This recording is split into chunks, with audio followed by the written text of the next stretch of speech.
Shalom. Parhalado ni huriata pasaton selamat hari Minggu matuhita saluhutna.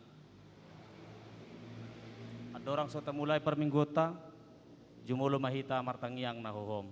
Martangiang mahita.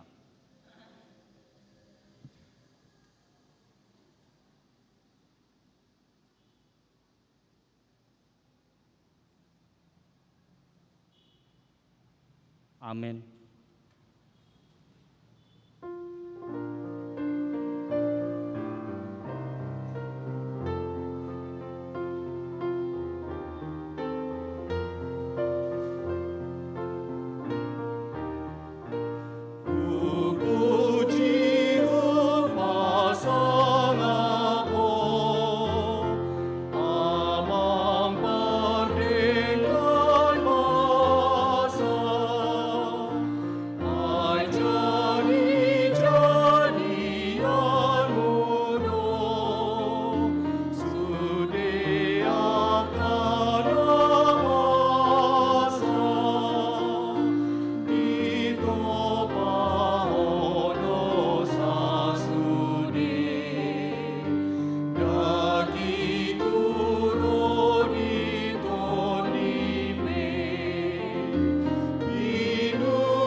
Di dalam nama Allah Bapa dan nama anaknya Tuhan Yesus Kristus dan nama Roh Kudus yang menciptakan langit dan bumi. Amin. Bersorak-sorailah bagi Allah, hai seluruh bumi. Mazmurkanlah kemuliaannya. Muliakanlah Dia dengan puji-pujian. Katakanlah kepada Allah, betapa dahsyatnya segala pekerjaanmu. Oleh sebab kekuatanmu yang besar, musuh-musuhmu tunduk menjilat kepadamu. Haleluya. Haleluya. Haleluya. Haleluya.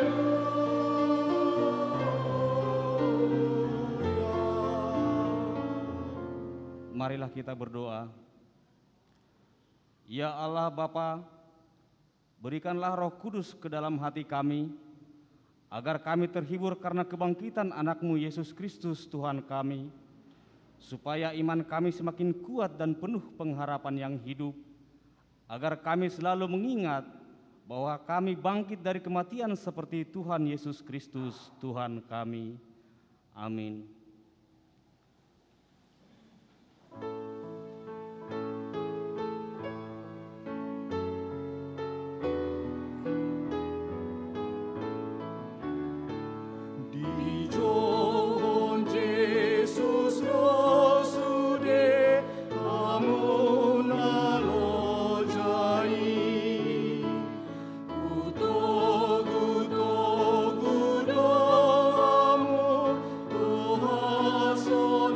Sonangani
hukum Tuhan yang ditetapkan untuk minggu kita hari ini, yaitu hukum yang pertama sampai hukum yang keempat. Hukum yang pertama, Akulah Tuhan Allahmu, jangan ada padamu Allah lain di hadapanku. Hukum kedua, jangan perbuat bagimu patung yang menyerupai apapun yang ada di langit, atau yang ada di bumi, atau yang ada di air di bawah bumi, untuk disembah atau dituruti. Hukum yang ketiga, jangan menyebut nama Tuhan Allahmu dengan sembarangan, sebab Tuhan akan menghukum orang yang menyanyiakan namanya. Hukum keempat, ingat dan kuduskanlah hari Sabat. 6 hari lamanya engkau akan bekerja dan melakukan segala pekerjaanmu, tetapi hari ketujuh, hari Sabat bagi Tuhan Allahmu. Maka jangan melakukan suatu pekerjaan, engkau atau anakmu laki-laki, atau anakmu perempuan, atau hambamu laki-laki, atau hambamu perempuan, atau hewanmu, atau orang asing yang berada di tempat kediamanmu. Sebab pada 6 hari lamanya Tuhan menjadikan langit dan bumi, laut dan segala isinya, dan Ia berhenti pada hari yang ketujuh. Itulah sebabnya Tuhan memberkati hari Sabat dan menguduskannya. Demikian hukum Tuhan. Mari kita memohon kekuatan kepada Tuhan untuk melakukan yang sesuai dengan hukum-Nya.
Marilah kita merendahkan diri untuk mengaku dosa kita.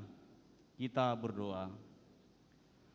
Ya Tuhan Allah, Bapa kami yang Maha Kuasa, Engkau mengasihi kami orang yang hina dan tercela ini. Kami datang ke hadapan-Mu mengaku segala dosa dan kesalahan kami. Sejak dilahirkan kami sudah bergelimang di dalam dosa. Kami tersesat dan menyimpang dari jalan Tuhan. Kami sering melanggar hukum-Mu. Ya Tuhan kami, janganlah mengingat dosa dan pelanggaran kami pada masa muda, tetapi ingatlah kepada kami sesuai dengan kasih setia-Mu, oleh karena kemurahan-Mu. Ya Tuhan, lapangkanlah hati-Mu terhadap kami orang berdosa ini. Amin.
Marilah kita mendengar janji Tuhan tentang pengampunan dosa. Sekalipun dosamu merah seperti kirmizi, akan menjadi putih seperti salju. Sekalipun berwarna merah seperti kain kasumba, akan menjadi putih seperti bulu domba. Kemuliaan bagi Allah di tempat yang maha tinggi. Amin.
Firman Tuhan yang menjadi epistel di minggu kita hari ini tertulis dalam Yosua 1 ayat 5 sampai 8. Kita membacanya secara responsoria. Seorang pun tidak akan dapat bertahan menghadapi engkau seumur hidupmu. Seperti aku menyertai Musa, demikianlah aku akan menyertai engkau. Aku tidak akan membiarkan engkau dan tidak akan meninggalkan engkau.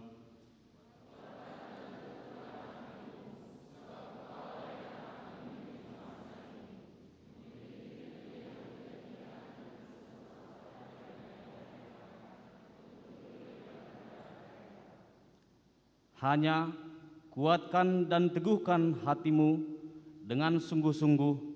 Bertindaklah hati-hati sesuai dengan seluruh hukum yang telah diperintahkan kepadamu oleh hambaku Musa. Janganlah menyimpang ke kanan atau ke kiri, supaya engkau beruntung kemanapun engkau pergi.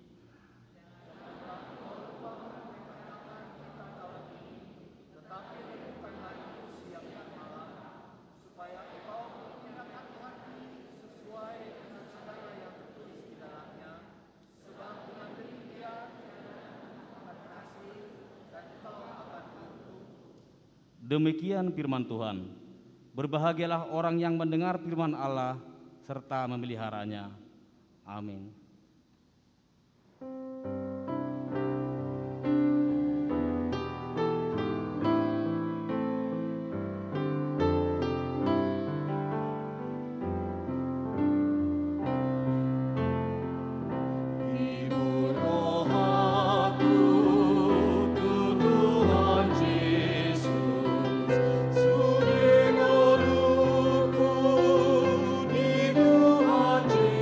Yesus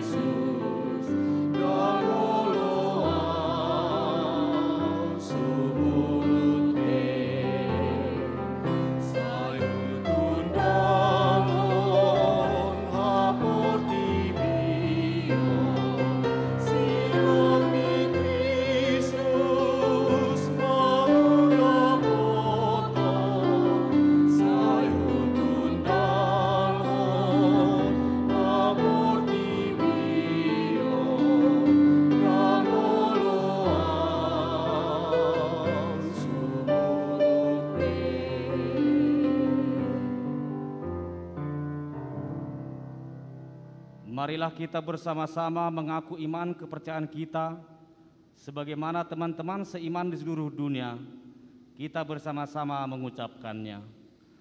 Aku percaya kepada Allah, Bapa yang Maha Kuasa, Khalik langit dan bumi.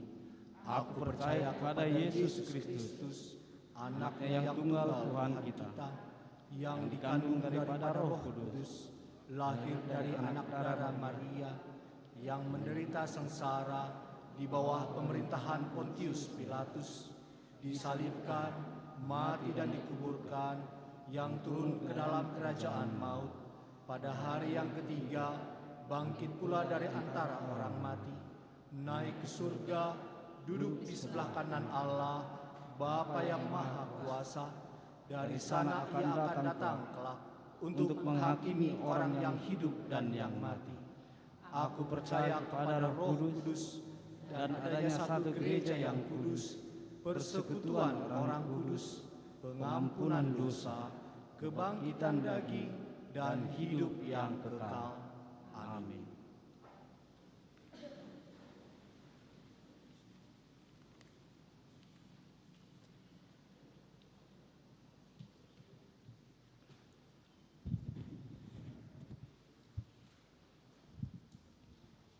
Salam. Puriani Tuhata, odolani tik-tik tadi mingguon, ima nama minggu jubilate.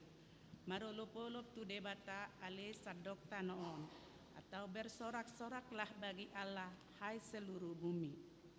Ibadah minggu boleh mata cermati dan kita tetap mengikuti protokol kesehatan. 1.3 Pertanyaan week. Hari Selasa 27 April 2021 dilaksanakan pertanyaan week mulai pukul 19 WIB bertempat di Gereja HKBP Resort Bandung Timur. Dimohon kepada semua jemaat untuk mengikutinya yang menjadi tuan rumah dan pelaksana week 9. Pelaksanaan ini mengikuti protokol kesehatan.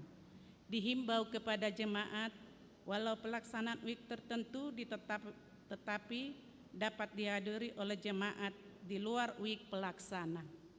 1.4 Gerakan Peduli Dana Pensiun HKBP. Mari kita mendukung dan mendoakan pergumulan dana pensiun HKBP dengan memberikan dukungan dana melalui kotak peduli dana pensiun yang sudah diletakkan di pintu depan gereja kita.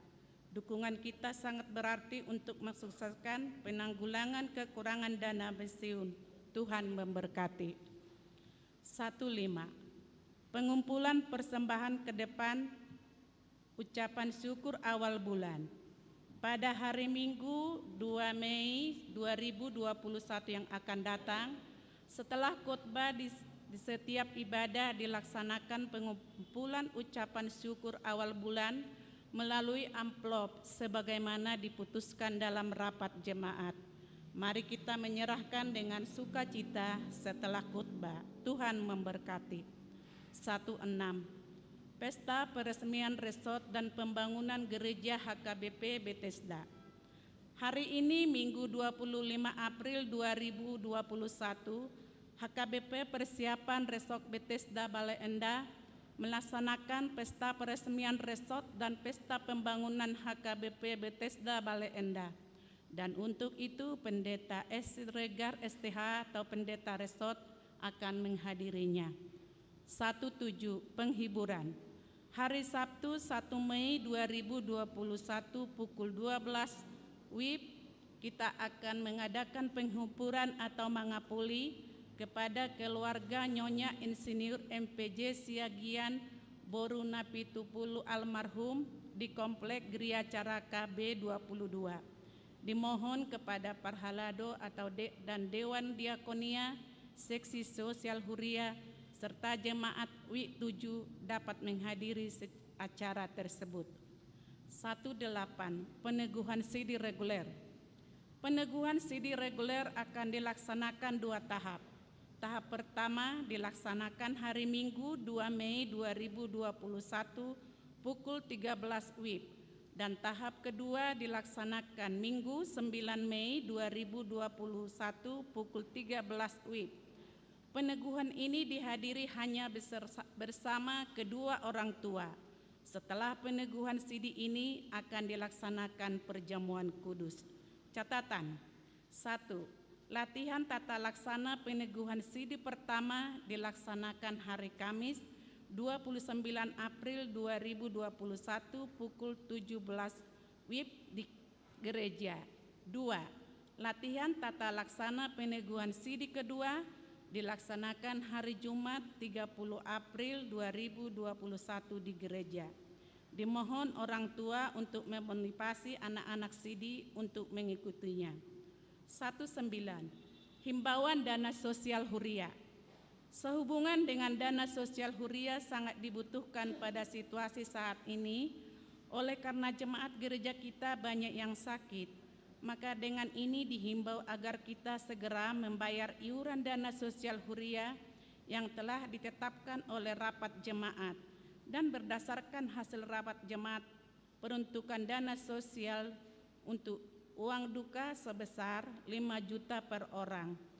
Uang besuk bagi jemaat yang sakit atau otname 500.000 per orang. Biaya mengapuli 500.000 per pelaksana. Demikian himbauan ini untuk dimaklumi. 110. Ucapan terima kasih.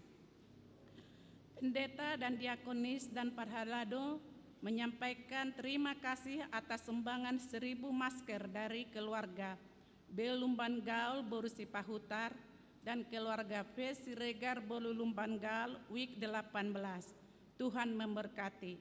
Untuk itu masker yang akan dibagikan kepada jemaat di kebaktian minggu ini. 2. Jemaat meninggal.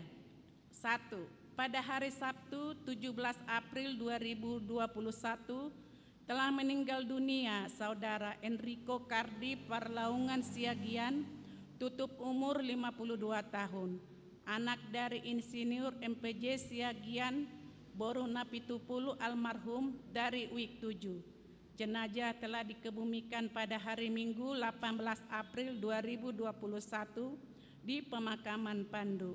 Kita doakan semoga keluarga yang ditinggal diberikan ketabahan dan penghiburan. 22. Pada hari Senin 19 April 2021 telah meninggal dunia Bapak Robert Siagian, tutup umur 61 tahun 7 bulan, istri yang ditinggalkan Boru Tarigan. Jenazah telah dikebumikan pada hari Selasa 20 April 2021 di pemakaman Pandu, Bandung. Kita doakan semoga keluarga yang ditinggal diberikan ketabahan serta penghiburan. 3. Warga jemaat yang berulang tahun dan ulang tahun pernikahan pada tanggal 25 April sampai dengan 2 Mei 2021, kami mewakili Majelis Huria mengucapkan selamat ulang tahun. Dilon tuhata madi hamu gajang ni umur dohot hai pason, lam togu maha porsian muna, ingot hamu mahatani tuhata namadok, di tangan nasiamu do gajang ni umur, jala dihaburang na do hamoraon dohot hamu liaon, poda tolu ayat 10 onom. Keuangan gereja, boi mata cermati, molo adong nasala goar, jumlah nominal atau WIK, boi mata hubungi tata usaha manang situa WIK. Songon ima songon udolan nitik-tik tadi minggon, mau lihat Tuhan memberkati.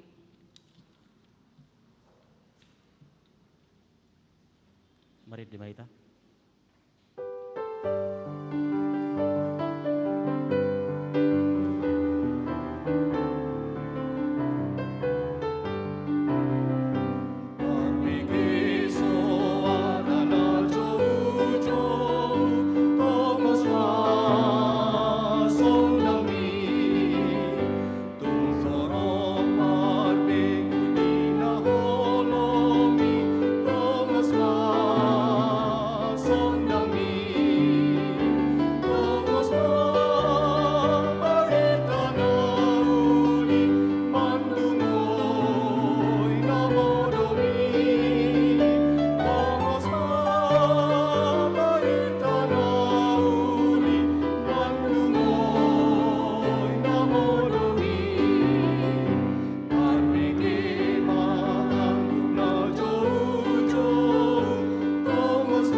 Damai sejahtera Allah yang melampaui segala akal, itulah yang melindungi hatimu dan pikiranmu di dalam Kristus Yesus Tuhan kita. Amin.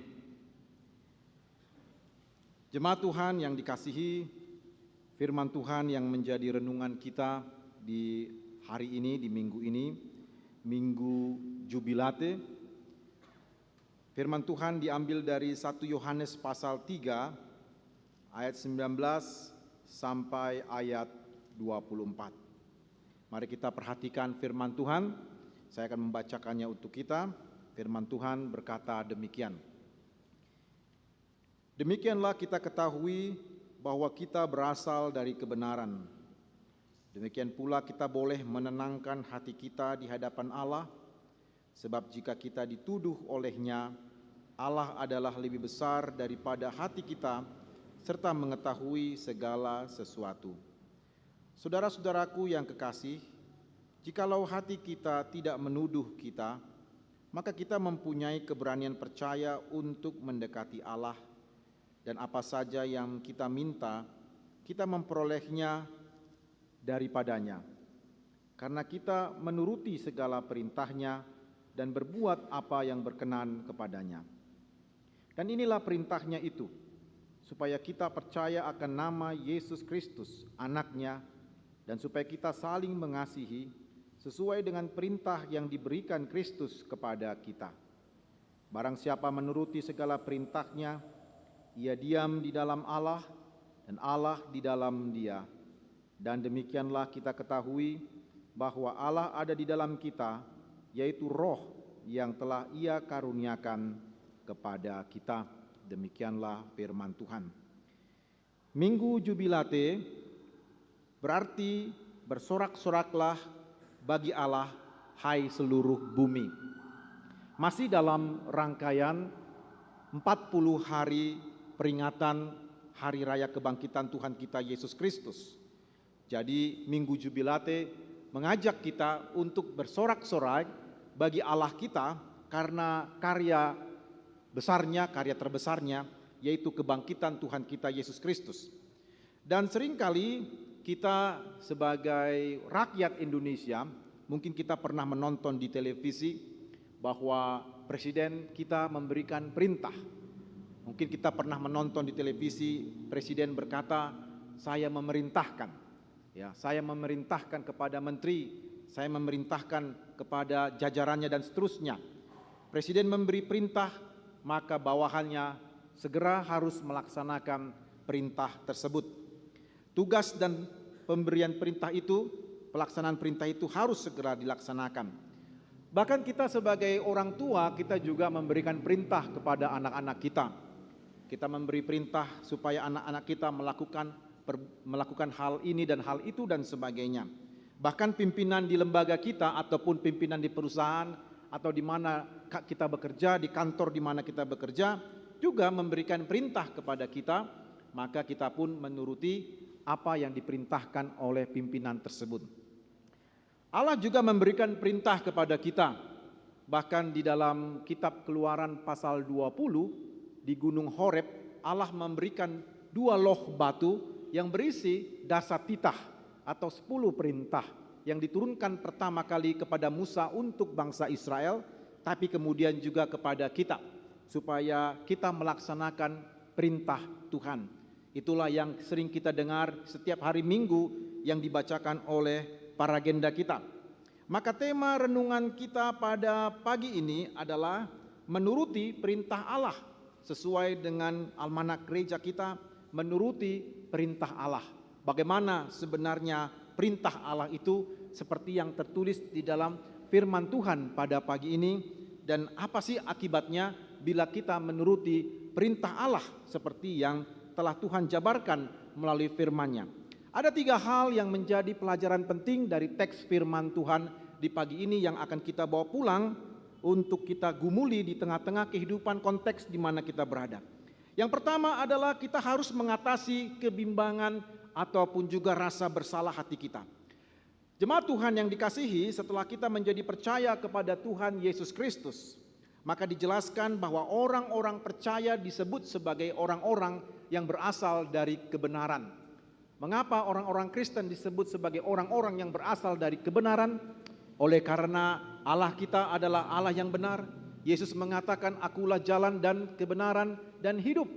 Maka setiap orang-orang yang percaya kepada Yesus dibenarkan oleh karena iman mereka kepada Tuhan, dan mereka menjadi orang-orang benar karena mereka berasal dari kebenaran yang adalah Tuhan kita Yesus Kristus sendiri. Tetapi kita harus menyadari bahwa kita orang-orang Kristen itu masih bisa jatuh ke dalam dosa.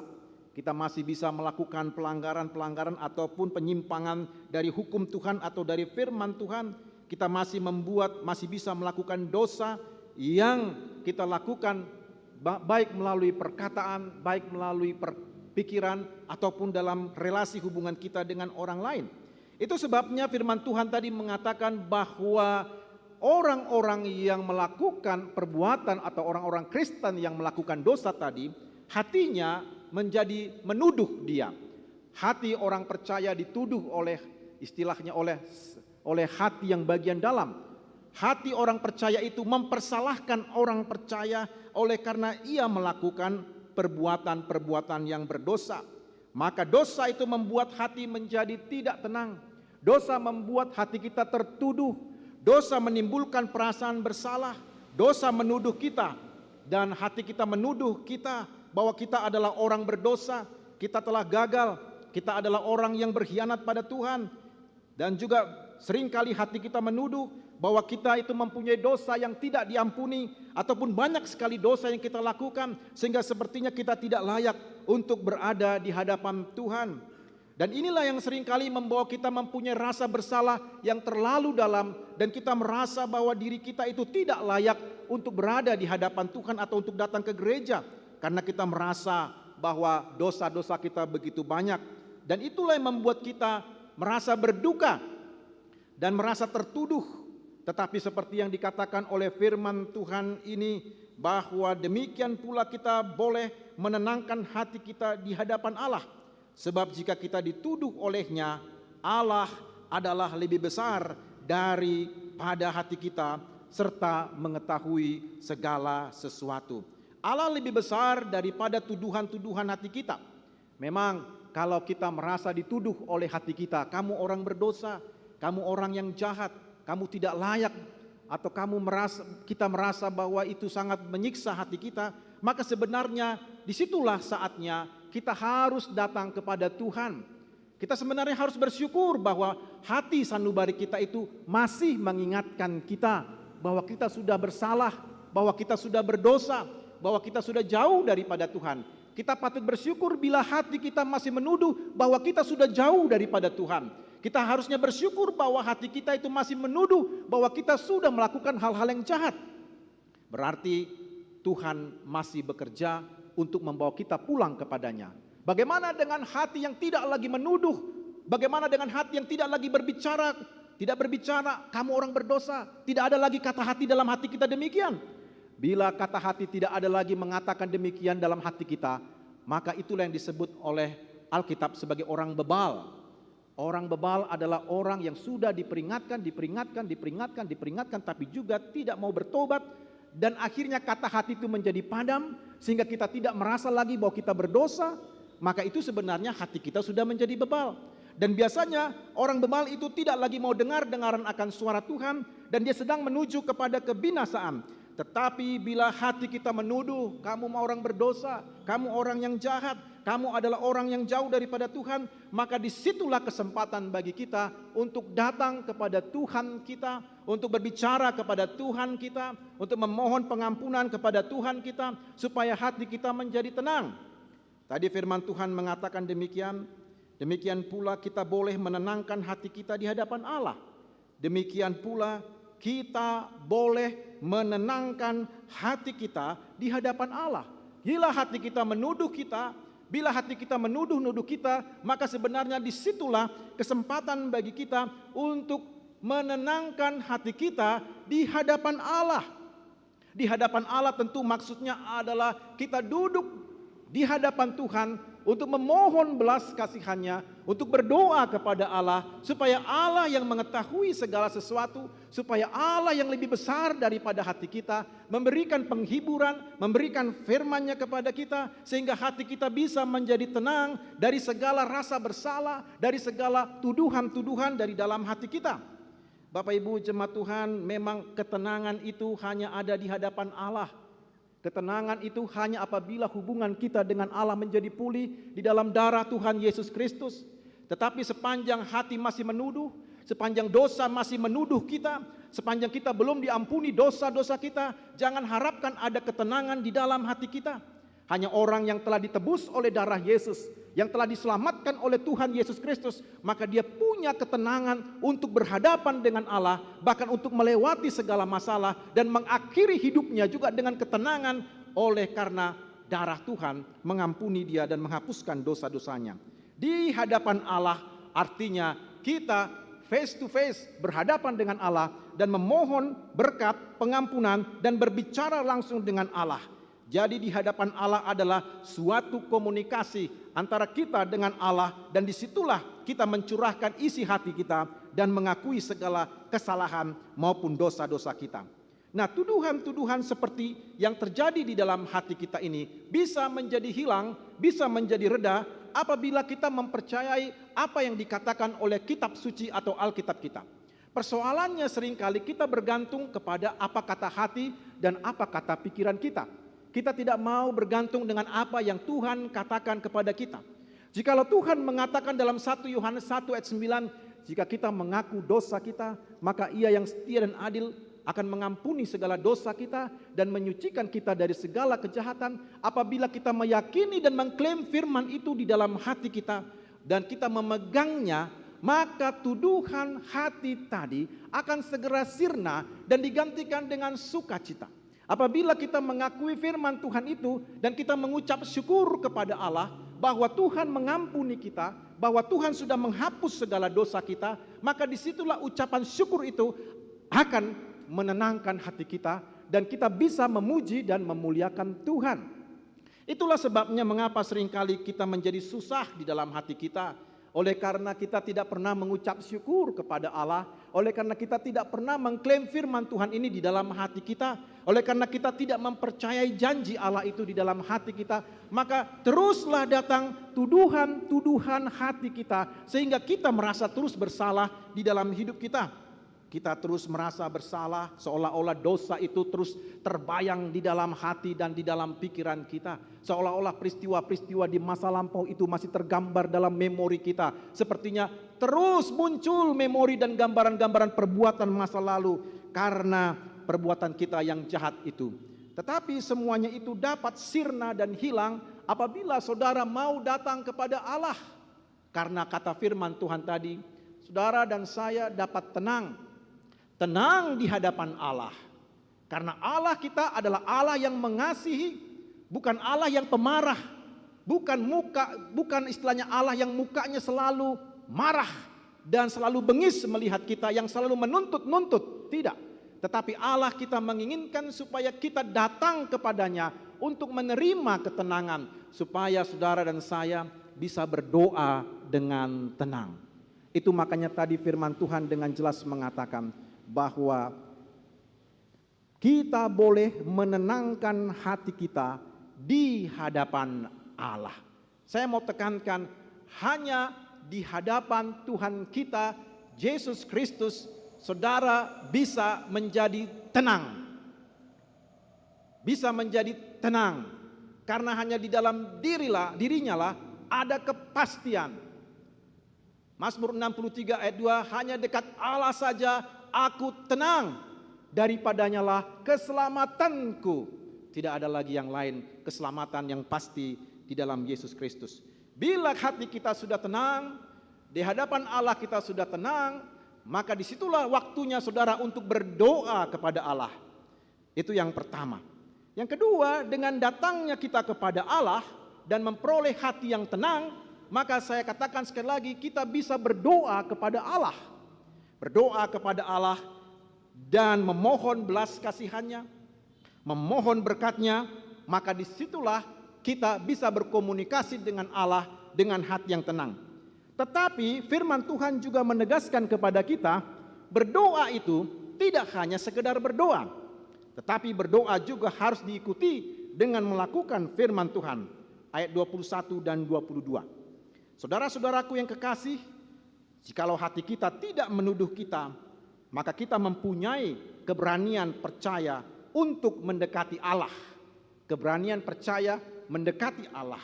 Dan apa saja yang kita minta, kita memperolehnya daripadanya karena kita menuruti segala perintahnya dan berbuat apa yang berkenan kepadanya. Jadi bila hati sudah menjadi tenang, itulah waktunya kita untuk berdoa. Di waktu kita berdoa, jangan kita dulu berpikir bahwa segera Tuhan akan menjawab. Tetapi firman Tuhan mengatakan doa itu akan dijawab apabila kita melakukan perintahnya, melakukan firman-Nya. Mengapa doa-doa kita tidak dijawab? Mengapa sepertinya Tuhan tidak mendengar seru dan doa kita? Coba kita periksa diri kita. Jangan-jangan kita sebagai orang Kristen tidak pernah mengerjakan perintah Allah, tidak mengerjakan firman Tuhan. Sebenarnya ketika kita mulai berdoa kepada Allah, maka disitulah kita memulai untuk melakukan perintah Allah, mematuhi perintah Allah. Disitulah rahasianya doa-doa orang Kristen dijawab oleh Tuhan. Jadi disinilah seharusnya kita mulai mengoreksi diri kita. Mengapa saya berdoa sudah sekian puluh tahun, tetapi saya tidak sekian tahun, mengapa saya tidak mendapatkan jawaban? Coba kita periksa, jangan-jangan ada perintah Tuhan yang belum kita kerjakan. Teks firman Tuhan menjelaskan ada dua hal yang menjadi perintah Tuhan seperti yang tertulis di dalam ayat 23 tadi.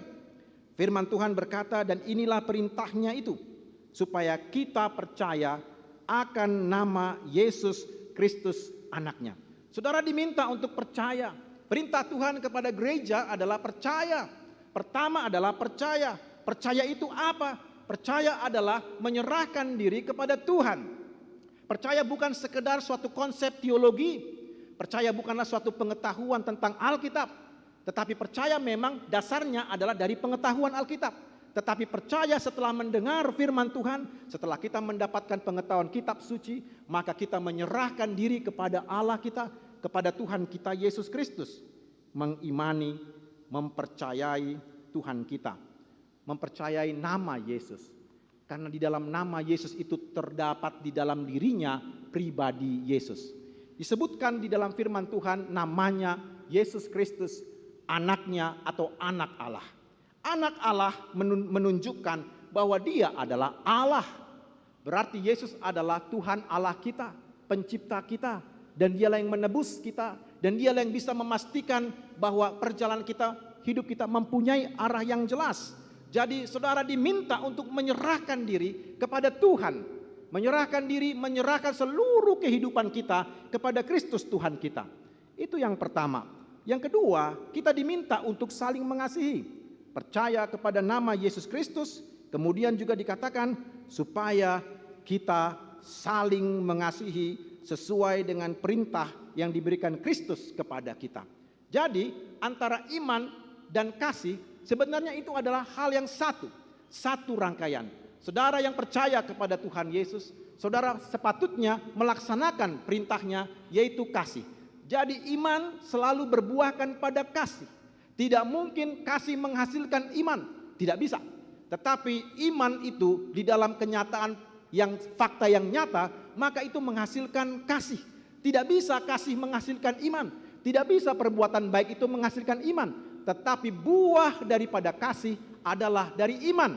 Siapa yang percaya kepada Yesus, dia pasti berbuat baik. Tetapi orang yang berbuat baik belum tentu dia percaya kepada Tuhan Yesus. Nah, disinilah letaknya. Kasih itu harus berkata-kata melalui perbuatan-perbuatan kita. Jadi kasih bukan sekedar bincang-bincang, bukan sekedar program-program, bukan sekedar teori, tetapi kasih adalah suatu tindakan real yang nyata. Yohanes 3 ayat 16 menjelaskan, karena begitu besar kasih Allah akan dunia ini, sehingga ia telah mengaruniakan anaknya yang tunggal. Allah mengasihi bukan sekedar suatu ucapan dan teori saja, tetapi Allah membuktikan kasihnya dengan mengirimkan anaknya yang tunggal. Dirinya sendiri datang ke dalam dunia supaya umat manusia yang berdosa, kita yang berdosa itu diselamatkan. Jadi kalau begitu kasih bukan sekedar kata-kata. Saudara, gampang saja kita berbicara tentang kasih. Kita harus berbuat baik. Hubungan kita melakukan diakonia, kita melakukan ini dan itu. Tetapi faktanya bagaimana? Kasih berbicara tentang suatu pemberian diri, Amanginang. Suatu tindakan dari diri kita yang didorong oleh kasih Allah yang sudah kita imani di dalam diri kita.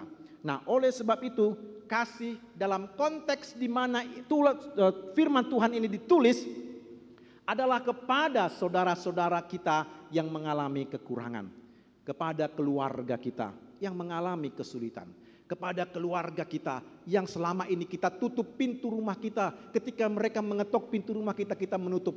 Ataupun ketika dia menelepon kita, kita mengatakan tidak ada. Ataupun pada waktu mereka menelepon kita tidak mau mengangkatnya, kita reject dan sebagainya. Ataupun kita mengatakan banyak hal supaya tidak lagi keluarga ini datang pada kita.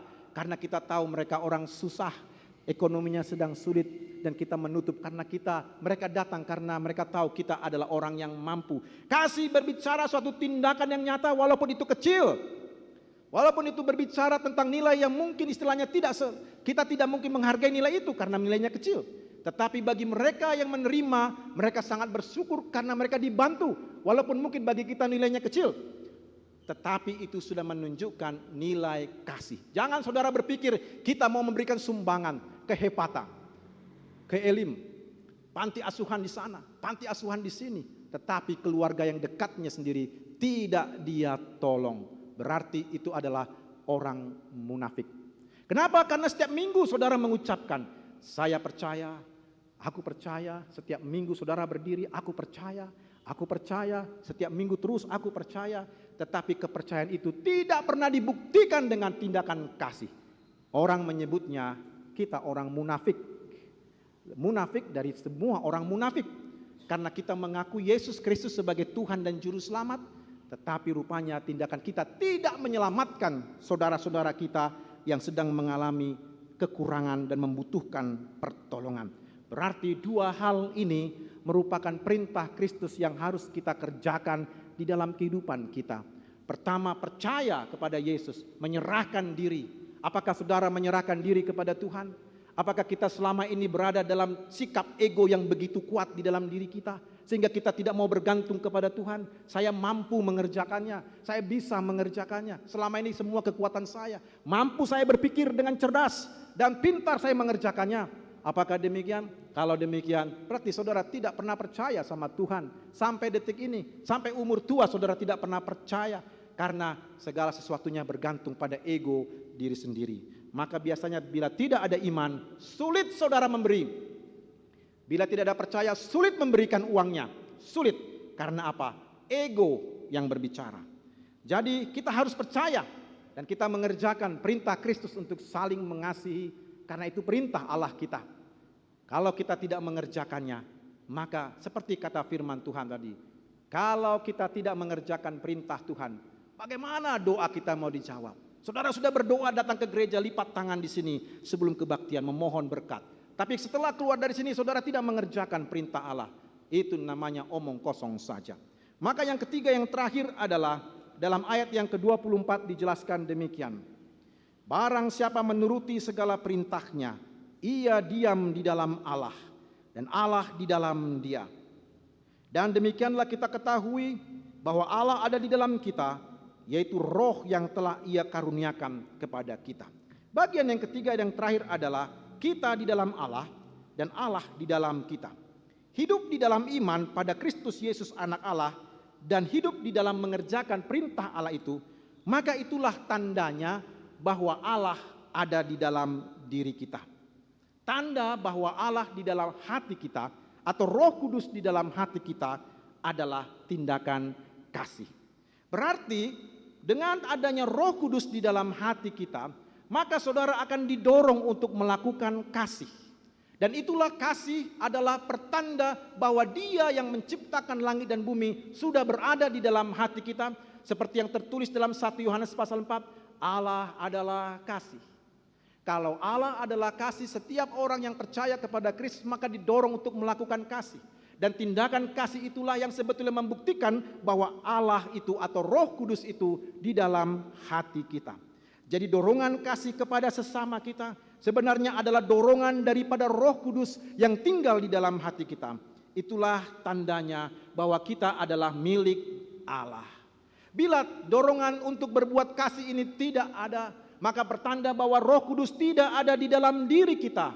Walaupun saudara penyumbang di gereja ini, walaupun saudara menjadi pengurus gereja ini, ataupun saudara aktif dan rajin di gereja ini, tetapi bila tidak ada tinggal Roh Kudus di dalam hati kita, maka saudara hanya tercatat saja sebagai anggota gereja daripada HKBP Bandung Timur, tetapi nama kita tidak tercatat di buku Pustaha Nadong di Banua Gijang.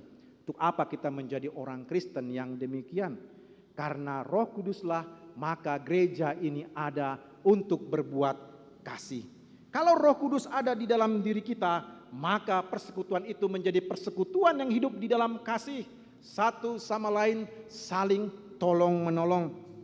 Jadi kebiasaan ataupun juga tradisi gereja itu bukanlah yang memberikan kepada kita kehidupan, tetapi Roh Kuduslah yang memberikan kehidupan. Apabila Allah Roh Kudus itu sudah tinggal di dalam hati kita, karena Roh Kudus itu kita terima melalui iman kita kepada Yesus Kristus, maka disitulah Roh Kudus menguasai tubuh dan jiwa kita. Saya mau katakan, sebenarnya orang Kristen yang percaya kepada Yesus, yang hatinya didiami oleh Roh Kudus, tidak bisa dirasuk oleh setan, tidak bisa disusupi hidupnya oleh kuasa-kuasa gelap.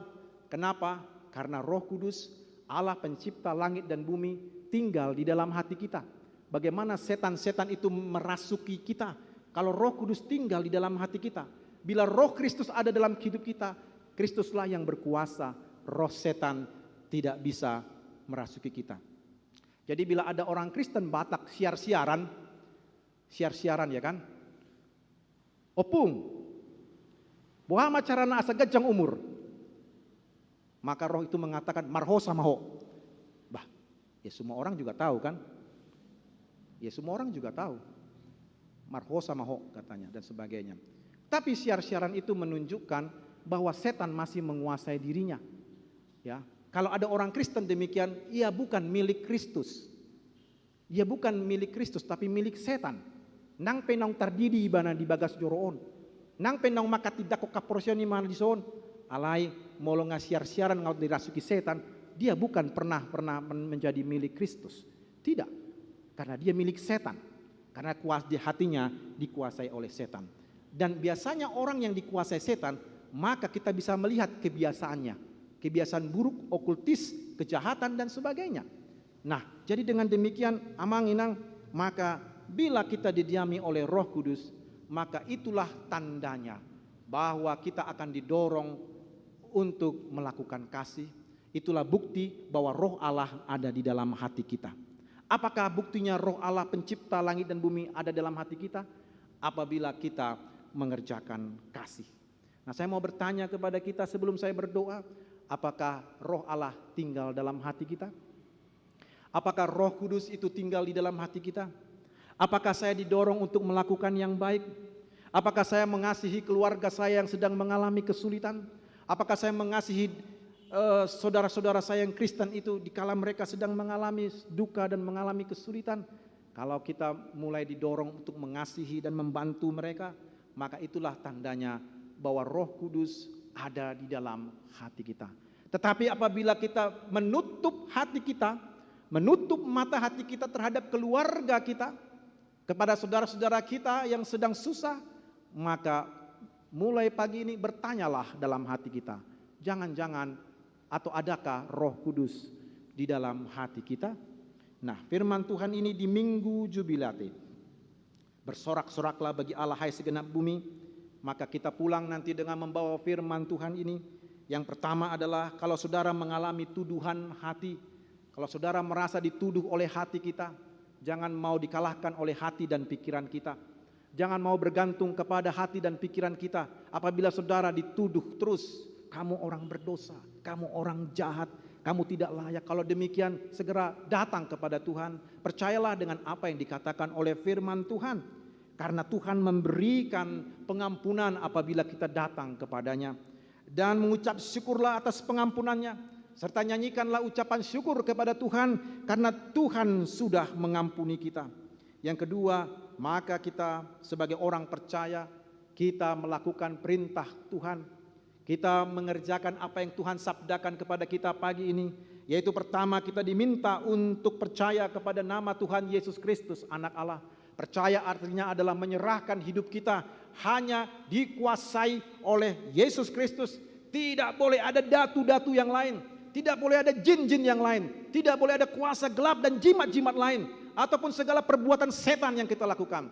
Kalau saudara masih melakukan itu, berarti saudara tidak pernah percaya kepada nama Yesus Kristus. Tidak pernah percaya. Dan Allah ingin kita percaya kepada namanya dan mengasihi saudara-saudara kita. Yang terakhir, bahwa kasih merupakan tanda Roh Allah diam di dalam hati kita. Bila Roh Kudus berdiam di dalam hati kita, maka seluruh eksistensi kehidupan kita itu akan dikuasai oleh Roh Kudus. Pikiran dan hati dikuasai oleh Roh Kudus, dan saudara akan didorong oleh Roh Kudus untuk melakukan segala yang baik, melakukan tindakan kasih. Saudara akan menjadi berkat, saudara akan membawa banyak orang kepada Tuhan, dan nama Tuhan Yesus akan dipermuliakan, dan gereja kita akan dipenuhi dengan orang-orang yang mencari Tuhan. Tuhan Yesus memberkati kita. Amin. Mari kita berdoa. Bapa Allah kami di sorga, kami bersyukur kepadamu dalam nama Tuhan Yesus, karena Engkau sudah berbicara kepada kami di pagi hari ini. Berkati kami ya Bapa, dengan firman-Mu pada saat ini, agar kami tunduk dan patuh kepada perintah-Mu, hidup dan taat kepada firman-Mu, supaya doa-doa kami dijawab, dan kami diberkati, kami pun bergembira dan bersuka cita, karena kami menuruti firman-Mu Tuhan. Karena itu berkatilah umat-Mu yang hadir di saat ini, supaya ketika mereka pulang dari rumah-Mu ini, mereka bersuka cita dan membawa firman-Mu ke tengah-tengah kehidupan di mana mereka berada, dan mereka berkemenangan di dalam firman-Mu. Terima kasih Bapa, berkati umat-Mu yang hadir di sini, berkati segala pekerjaan kami, usaha kami, dan seluruh pekerjaan yang kami geluti di dalam kehidupan kami. Tuhan Yesus mau sembuhkan kami dan mau menyembuhkan saudara-saudara kami yang sedang mengalami sakit. Engkau memulihkan kesehatan mereka sehingga mereka pun dapat kembali bersama-sama dengan kami memuji Tuhan. Tuhan Yesus, lindungilah kami dari segala yang jahat, dari segala kuasa kegelapan. Tuhanlah yang memerintahkan kami supaya kami mengikuti Engkau dan mendengarkan suara-Mu. Terima kasih Bapa, kiranya Roh Kuduslah yang menuliskan kebenaran firman-Mu dalam hati kami, sehingga hidup kami selalu berbuahkan kasih, menjadi berkat bagi sesama kami. Kami bersyukur dan memuji nama-Mu, di dalam nama-Mu Tuhan Yesus kami berdoa. Amin. Kita memuji Tuhan sambil mengumpulkan persembahan kita.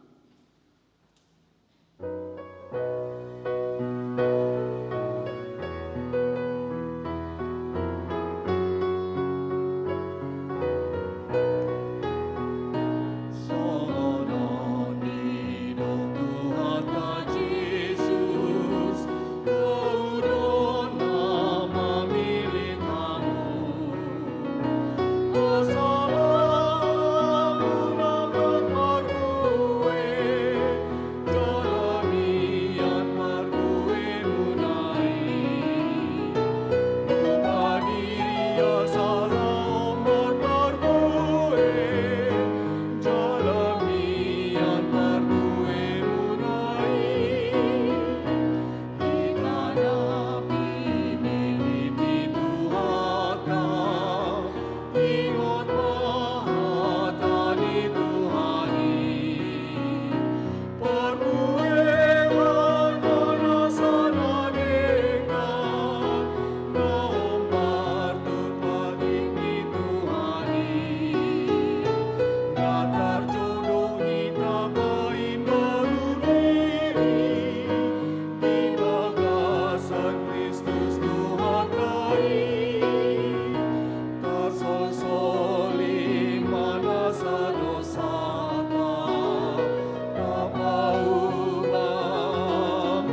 jemaat Tuhan, marilah kita berdoa untuk menyerahkan persembahan kita kepada Tuhan.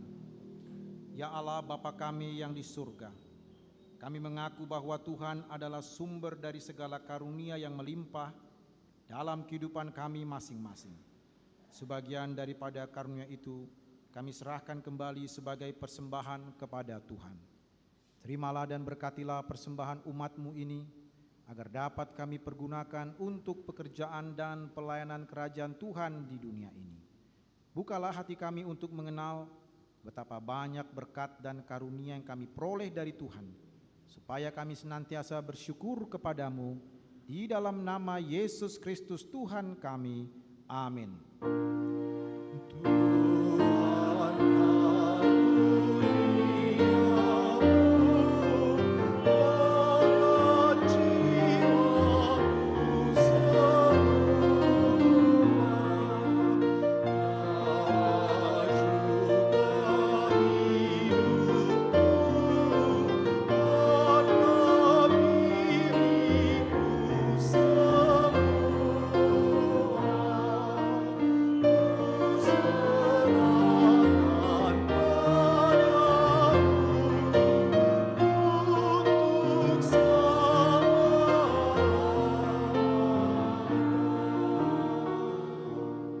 Bapa kami yang di surga, dikuduskanlah namamu. Datanglah kerajaan-Mu, jadilah kehendak-Mu di bumi seperti di surga. Berikanlah kami pada hari ini makanan kami yang secukupnya, dan ampunilah kami akan kesalahan kami, seperti kami juga telah mengampuni orang yang bersalah kepada kami. Dan janganlah membawa kami ke dalam pencobaan, tetapi lepaskanlah kami daripada yang jahat.